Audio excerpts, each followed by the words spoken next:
2. Welcome home. We are WNST, AM 1570, Towson, Baltimore. We are Baltimore Positive. We are positively here at Costas. I left my drink behind me, but I'm going to do that. You can see the bar behind us if you're here. We're in not really Sparrows Point. I consider that around the corner. I call this Dundalk down here. It's all brought to you by our friends at the Maryland Lottery. I swear I have some scratch-offs here. I have my Magic 8 Ball. We are doing a Cup of Soup or Bowl. This is our charity week, community week. Getting out in the community a little bit. It's early in the week here. We'll be getting all over town. We'll be at Coco's on Wednesday. We're going to be Thursday at State Fair in Catonsville, and on Friday, Cooper's North, and, of course, on Tuesday at Fadley's downtown. I will have Magic 8-Ball scratch-offs in the Maryland Lottery for the lucky. And I'm feeling lucky here, 33 years into this, being able to bring folks back. Last year, I had some folks from Essex. And I know it's a long way to come across the bridge to Dundalk from Essex, you know. But the folks at St. John's Lutheran Church are doing great work over in Essex. And I worked last year with a food pantry and food service group there.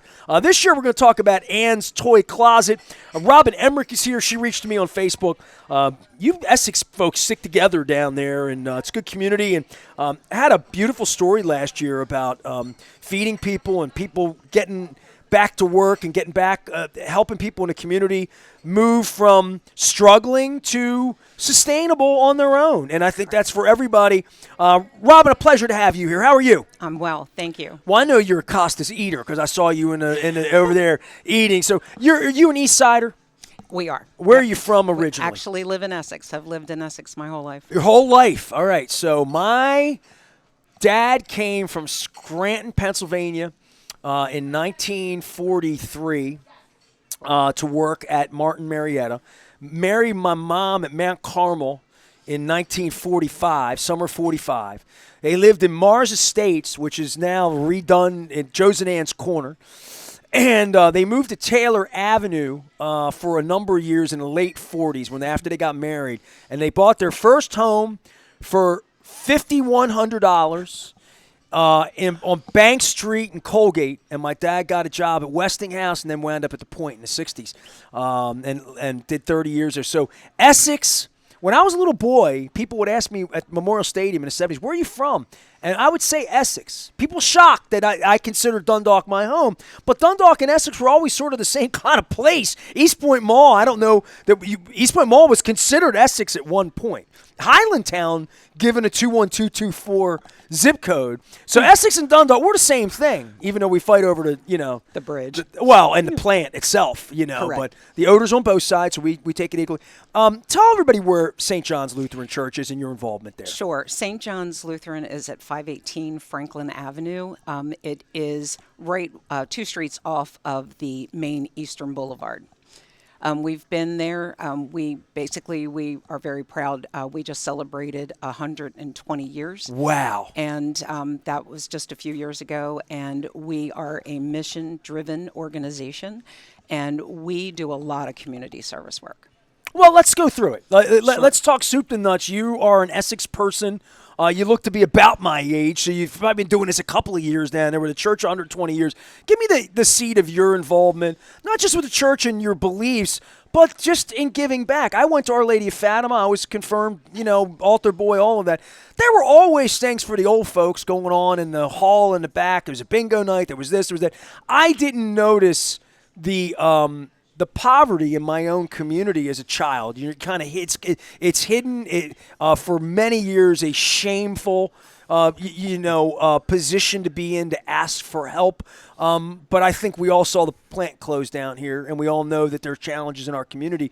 I don't know at what point you became aware enough to roll your sleeves up and do something about it, Robin. It's been like that for quite a while now. I can tell you, if my mom was still alive, she would just basically die if I mentioned. But we grew up poor. Our family of 5. My mom had 5 children. She raised us by herself, but we were the richest people in the neighborhood. You know, we had everybody wanted to be at our house. Everybody, you know, my mom was a fantastic cook, baker, and all the kids just always wanted to be Now, there. where'd you But grow up? in the Essex area. Where? Right in the terrace, the Okay. Eastern Terrace, on Crafton Road. We moved when we were, I was in 6th grade when we moved to Marlin Avenue. Okay. And it was devastating for the neighborhood when we moved because we just moved. My mom said, we're moving, and we moved. And it was a blessing for us. We got a nice big single home that my mom bought. Single mom, worked on Did you the go to railroad. Kenwood then? I went to all 5 of us. All right. Yep, all 5 So you're on the children. Kenwood side of Marlin, or on Yes, the okay Kenwood on the side of Kenwood Marlin, side? Okay. yes. Or as I would say, the Pizza John side would be the other side. So because I know the difference, but you know, I grew up. You know, my uncle owned a salon, a ladies' salon in the early 70s, at what is now the 7-Eleven at Marlin and Eastern Avenue. And, you know, I bowled at Middlesex, and there was a library there. My first girlfriend lived on Hamburg in Essex, and we would meet at the library there in Middlesex in the shopping center. I did my skate land. I met every girl at the skate land, and that was on the other side of mine. I was on the Pizza John side where the A1 Crab Haven and Al's Seafood and all these iconic, I mean, the Thunderbird, right? I mean, you know, these iconic places in Essex, Schultz's Crab House being another one of them. I think all these places are food. They're food. They're places I went to eat. Mm-hmm. And my Roma's, you know, Italian. I'm mentioning all these places that were walking distance for you as a girl, and all these places. And I think to myself, there was poverty there, and you got a church up the street. I mean, in the 70s, 80s. Give me your mom left you this your charity, correct? So we just celebrated our 40th year, and my mom because my mom was raising 5 children by herself. My mom basically made a deal with God. If God took care of her and her children, that she would give back. And she began Ann's Toy Closet 40 years ago. So your mom is the founder of this. Correct. See, it takes me 15 minutes to get to the crux of the story here. Yes. So is Ann your mom? Ann Brooks All is right, my mom. there you go. Ann's Toy Closets. And Let's go with this. So this is good. First of all, she worked on the railroad. So my mom worked at Bayview Hump off of North Point Boulevard. Okay. And she was one of the few amount of women at the railroad then. This is in the highly 70s? Respected. Yeah. There weren't a lot of women in the workforce. My mom was a homemaker, proudly. You know what I mean? Like there were a lot of ladies in my. That's why we all turned out good. Exactly. We had 2 parents, and they loved us. Yeah. So she was a single mom and just did the best. She was wonderful. But Mom started this because she wanted to give back. It started as not just a toy giveaway, but it started as a clothing giveaway. People would donate items, household items, toys, clothing. Well, wintertime gloves and coats are always hand-me-down, right, in our neighborhood. And she would, every month, she would open up and she would give it all away. Anybody needed anything, she would give it to them. So then my mom, sad to say, passed in April of 21 from a brain aneurysm. And I stepped up. I said, I know that 4 years ago. Yep. All right. I knew eventually I would take this over. But when that hit, it was hard. And I thought, nope, I'm going to do this. So the amazing thing is that you don't know who's in need. And a lot of times people they don't want to share that they're having issues. They don't want you to know that, I don't have Christmas for my family. I don't have money for food, things like that. So my mom developed this whole process where people would come at Christmas and they used to fill the church. Like we would have people waiting all day long just at the chance of getting good used toys and brand new toys to be able to take home to their families. I mean, we've had several family members that would come in there and say, without this, I wouldn't have Christmas. My family wouldn't have Christmas ever, nothing. And it really hit home with my mom because so many years she struggled to provide us Christmas. So now, and this is probably inspired by Toys for Tots and Santa work. Oh, yeah. At that point, right? Oh, yeah. Let's have our own Toys for Tots right here in Essex. Let's do Correct. this right in the neighborhood. Right. So where the kids here give the kids there, and families Correct. giving to families. And then we thought more about, it's not just the mom and dad or the grandmoms or whoever the guardian is of the child, but then we also said we need to think about allowing children to come and shop for their parents. So now every year we are helping, this past year, December, we had our big time giveaway and we helped 226 families. What do you call that big day? What's the name of that day? So it's just the giveaway day. The giveaway day. Giveaway All right, day. the giveaway day. And it's This is in December? It's in December. All It's right. always the second Saturday of All right. December.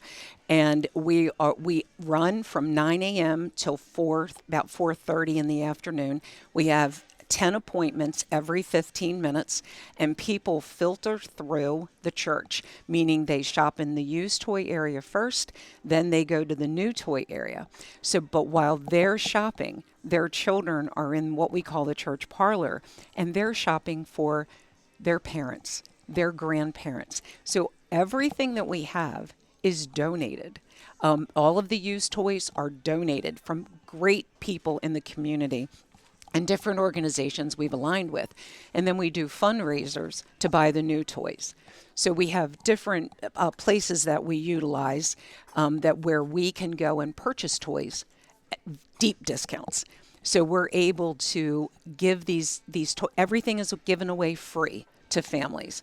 But it's this past year, again, 226 families got Christmas, and then 292 children came through, got to shop for their families.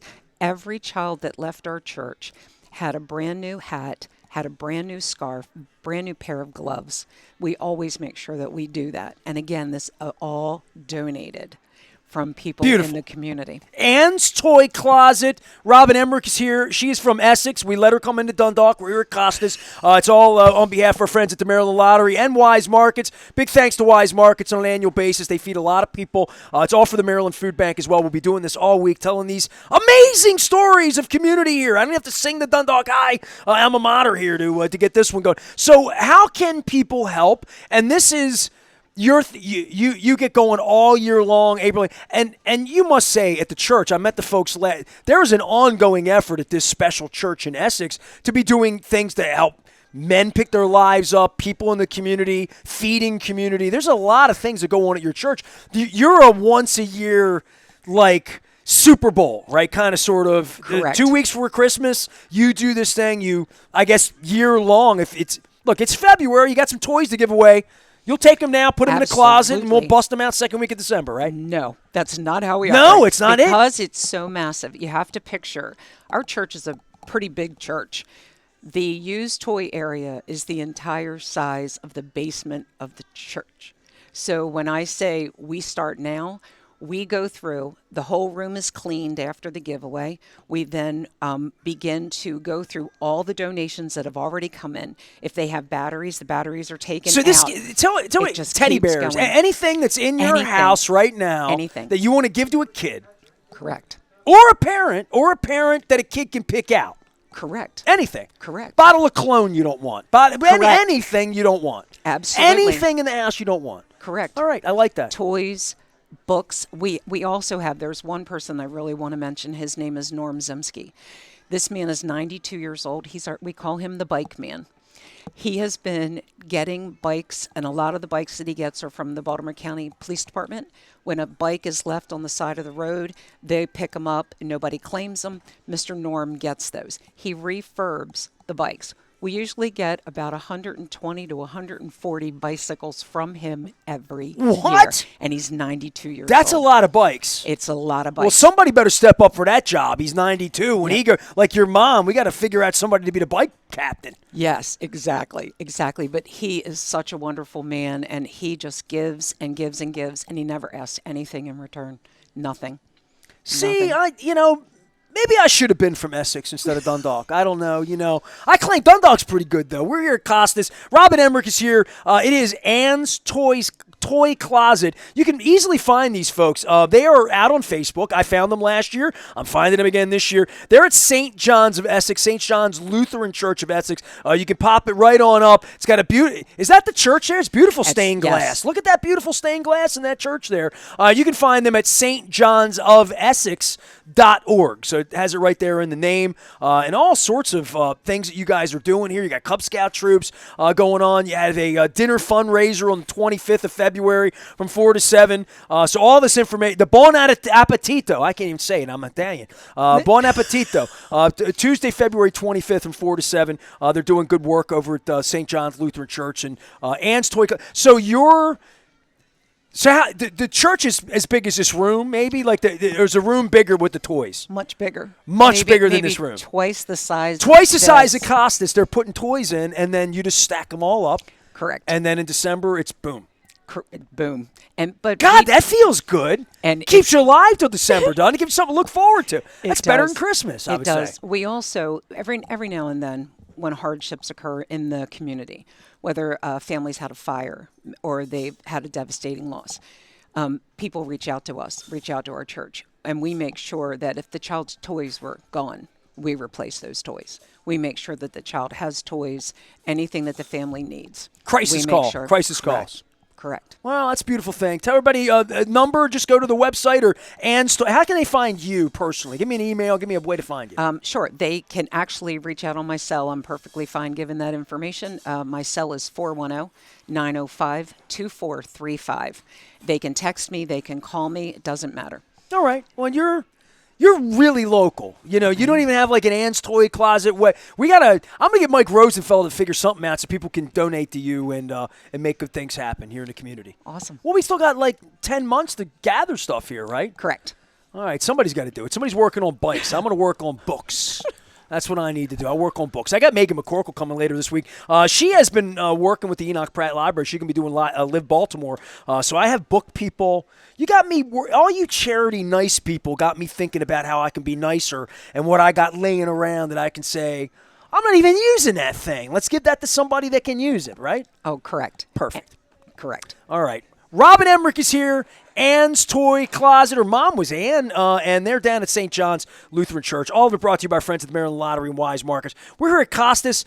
We call it a cup of soup or bowl. It sort of has turned into its own little thing where I'm talking to all kinds of people around the community about sustainability and food, people from other parts of the world stopping by here, and people from Essex making their way into Dundalk. We're here at Costas today. We'll be at Fadley's on Tuesday. Well, on Wednesday, we're going to move the proceedings from one side of the city to the other. We'll be at Coco's on Wednesday. Thursday, we'll be at State Fair in Catonsville. Friday, we'll be at Cooper's North, all from noon until 5. Stop by, bring some canned goods, donate for the Maryland Food Bank and local food pantries, including food pantries like the one they have in Essex and Soup for the Soul that I had here in Dundalk a little earlier on. We'll be telling more stories. Catonsville Community Assistance, we're going to hear from them later on in the week. Just a lot of people doing good stuff out in the community. I am Nestor. My thanks to Rob and everybody here at Costas. We're going to come back, continue on with more stories of Baltimore glory. We call it a cup of Super Bowl week. It's people helping people, community and charity. Stay with us.